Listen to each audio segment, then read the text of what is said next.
स्थानीय नागरिकों का आरोप है कि महानगर पालिका के स्वास्थ्य और स्वच्छता विभाग के निष्क्रियता के कारण यह स्थिति उत्पन्न हुई है। वहीं ठेकेदार बदलने की घोषणा के बाद भी मौजूद ठेकेदार ने काम बंद कर दिया गया, जिससे स्थिति और भी गंभीर बन गई है। इसी मुद्दे को लेकर शिवसेना ठाकरे गुट ने धुले शहर में आंदोलन छेड़ दिया है। कार्यकर्ताओं ने नगर पालिकाओं के बाहर प्रदर्शन कर प्रशासन को चेतावनी दी कि अगर तुरंत कचरा उठाने की व्यवस्था नहीं की गई तो आंदोलन और उग्र किया जाएगा। प्रशासन की ओर से बताया गया है कि नए ठेकेदार की नियुक्ति प्रक्रिया अत्यंत चरण में है और जल्द ही स्थिति सामान्य कर दी जाएगी।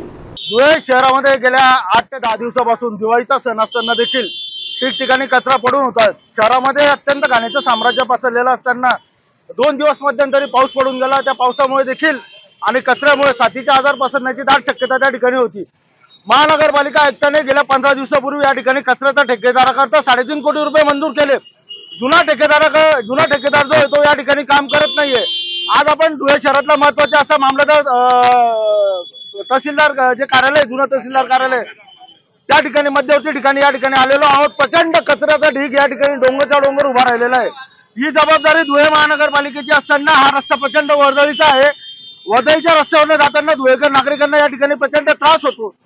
तरी देखील सकाळी सकाळी हा कचरा उचलला जाणं गरजेचं असताना स्वच्छता निरीक्षक असेल, ठेकेदार असेल, हे झोपलेले आहेत। फक्त कचऱ्याच्या ढेकामधनं यांना टक्केवारी घालण्याचं काम त्या ठिकाणी उरलेलं आहे। कोणताही लोकप्रतिनिधी या कचऱ्याच्या समस्येकडे लक्ष द्यायला आज तयार नाहीये। आज या रस्त्यावरती आम्ही हा कचरा जाऊन महानगरपालिकेचं लक्ष वेधून घेतलेलं आहे। असा 50 ठिकाणी कचरा मेन चौकामध्ये साचलेला आहे। आज जर या चौक जर आम्ही आज अशा प्रकारे जर आम्ही कचरा जाळायला जर घेतला तर अग्नी उपद्रव या ठिकाणी होऊ शकतो। त्यामुळे फक्त आम्ही प्रातिनिधिक स्वरूपामध्ये महानगरपालिकेचं लक्ष वेधण्याकरता हा कचरा या ठिकाणी जाळलेला आहे आणि हा कचरा जाळण्याच्या माध्यमातून आम्ही महानगरपालिका आयुक्तांचा, स्वच्छता निरीक्षक असतील, स्वच्छता अधिकारी असतील यांचा तीव्र शब्दामध्ये निषेध करतोय की येणाऱ्या 2 दिवसामध्ये धुळे शहरामध्ये ठिकठिकाणी साचलेला कचरा त्यांनी लवकर उचलावा, नाहीतर हा सगळा कचरा आम्ही आयुक्तांच्या दालनामध्ये त्या ठिकाणी टाकणार आहोत।